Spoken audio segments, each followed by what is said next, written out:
Bem-vindos. Olha, recebemos um material aqui sobre uma palestra, bem impactante, da Annie Jacobson. Foi agora em 12 de março de 2025, parte daquela série Frank K. Kelly Lecture on Humanity's Future, sabe?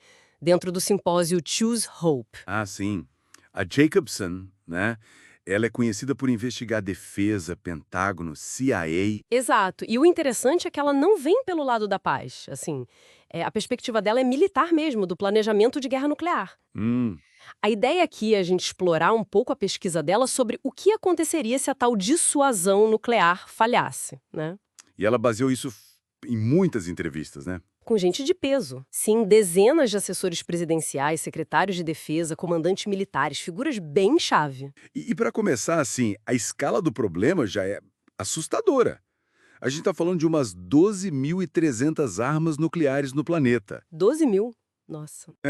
E dessas, mais de 3.000 ali entre Estados Unidos e Rússia estão basicamente prontas para lançamento, quase que imediato. Meu Deus! E tem uma conclusão da Jacobson, que é bem direta, que veio do general Killer, que foi chefe do STRATCOM, o Comando Estratégico Americano. O que ele disse? Ele disse que uma troca nuclear total, assim, geral, entre eu e Rússia, poderia acabar com o mundo em questão de horas.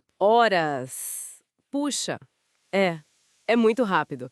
E um ponto que a Jacobson levanta, que ela até conseguiu acesso a uns documentos, né? Sim. Jogos de guerra do Pentágono, O Proud Prophet, né? que ela conseguiu desclassificar a parte, né? Isso. Ela descobriu que essa ideia de guerra nuclear limitada, Uhum. sabe, isso não existe na prática. É uma ilusão, né? Total. Nesses cenários simulados, não importa como começa, o fim é sempre o mesmo: aniquilação total. Mútula. Complicado. E a pesquisa dela entra num cenário hipotético bem específico, né? Um ataque surpresa, tipo, do nada, da Coreia do Norte contra Washington. E o tempo é curtíssimo. Sim, 33 minutos de voo. E um míssil balístico intercontinental, o ICBM, depois que lança, já era. Não tem como cancelar. Exato. E ela ouviu de fontes importantes que esse medo é real lá em Washington. O Andrew Weber, que assessorou o Obama, Sim. confirmou para ela que esse cenário é o maior pavor deles. E até o Richard Garwin, um dos caras que projetou a bomba H, falou dessa preocupação. Tipo, um louco nihilista com acesso a armas nucleares. Nossa. E a rapidez com que tudo acontece é crucial, né? Totalmente. A detecção do lançamento é em menos de 1 segundo. Aí, para caracterizar a ameaça, leva de 1 a 3 minutos. Para confirmar mesmo, 4 minutos. E a defesa? Aquela história de interceptar os mísseis. Funciona? Então, a Jacobson descreve isso quase como uma fantasia. Os Estados Unidos têm poucos interceptadores, uns 44 só. E a taxa de sucesso de cada um é, historicamente, menor que 50%. Menos de 50%. É muito baixo. Pois é. Do cenário dela, eles falham. E isso leva direto para duas políticas americanas que são, assim, críticas. Quais são? A primeira é o Launch on Warning, lançamento sobre aviso. Ou seja, lançar a retaliação assim que detectam um ataque inimigo, sem esperar o impacto. Não espera nem ver se vai atingir mesmo. Exato. E a segunda é a Sole Presidential Authority, a autoridade presidencial única.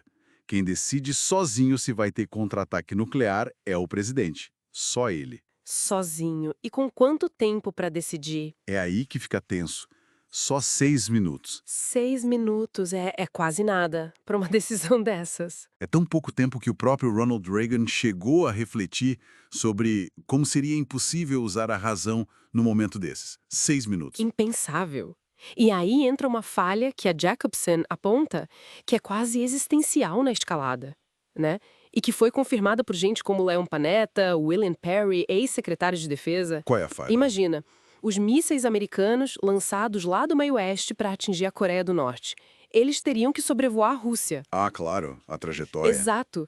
A Rússia detecta esses mísseis vindo na direção dela. O que ela vai pensar? Que é um ataque contra E ela. aí? E Ela lançou está- o arsenal deles, o Motherload, como dizem. Tudo. Exatamente. E aí os Estados Unidos detectam os mísseis russos vindo e lançam tudo também. É a troca nuclear total que o General Killer falou lá no começo. O ciclo se fecha. Nesse cenário tem os submarinos nucleares, né? Sim, ela fala deles também. Um comandante chegou a chamar eles de damas de honra do apocalipse. Cada um carrega um poder de fogo absurdo. A comparação que usaram para ela foi tipo um asteroide vindo para a Terra. O perigo é nesse nível. Asteroide. Falando nisso, a Jacobson também conversou com o Craig Fugate, que foi diretor da FEMA, a Agência de Emergências dos Estados Unidos, no governo Obama. A visão dele é bem sombria. Sim, o Fugate disse que a FEMA se prepara para a guerra nuclear mais ou menos como se prepara para a queda de asteroide. É baixa a probabilidade, mas a consequência é altíssima. Faz sentido. Só que, num ataque surpresa tipo esse da Coreia do Norte que ela descreve, ele foi muito direto. Diz que todo o planejamento de proteção civil, abrigo, etc., não serviria para nada. Por quê? Porque, nas palavras dele, todos estarão mortos na área inicial de impacto. Pesado. Muito. E se a gente conecta isso com um quadro maior, tem a teoria do inverno nuclear, né?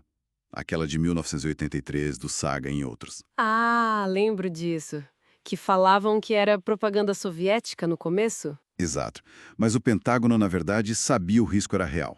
A fuligem dos incêndios gigantescos bloquearia o sol, a agricultura mundial entraria em colapso. E as consequências? A estimativa era de 5 bilhões de mortos de fome.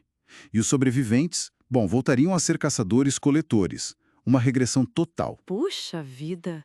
Então, com esse cenário todo, essa quase máquina de destruição que a pesquisa dela desenha, baseada em fontes militares, em planos reais, qual é a saída? Ou a mensagem final dela? É interessante. Ela termina lembrando aquela frase famosa, acho que do Einstein, né? Sobre a Quarta Guerra Mundial ser lutada com paus e pedras. Sim. Mas ela também traz uma história um pouco inesperada sobre a descoberta de um sítio arqueológico na Turquia, Göbekli Tepe, de 12 mil anos. E o que isso tem a ver? Foi descoberto por causa de uma lenda local, de uma árvore dos desejos que ficava lá. Ela meio que conecta essa ideia de desejar um futuro diferente, de descobrir algo importante, seja um sítio antigo ou a nossa própria situação perigosa e a necessidade de agir. Talvez agir pela abolição nuclear. Uma conexão entre desejo, descoberta e ação. Exato. E acho que fica uma reflexão, né? Essa análise da Jacobson tão pé no chão, tão baseada na realidade militar, nos protocolos que existem hoje, mostra que a ameaça nuclear não é só a história antiga da Guerra Fria. É um mecanismo atual, quase automático, pronto para funcionar. É verdade. Então, o que essa pesquisa revela sobre o quão fina é essa linha que separa a estratégia de dissuasão, que supostamente nos protege, do início de um desastre real e talvez inevitável? Fica aí para a gente pensar.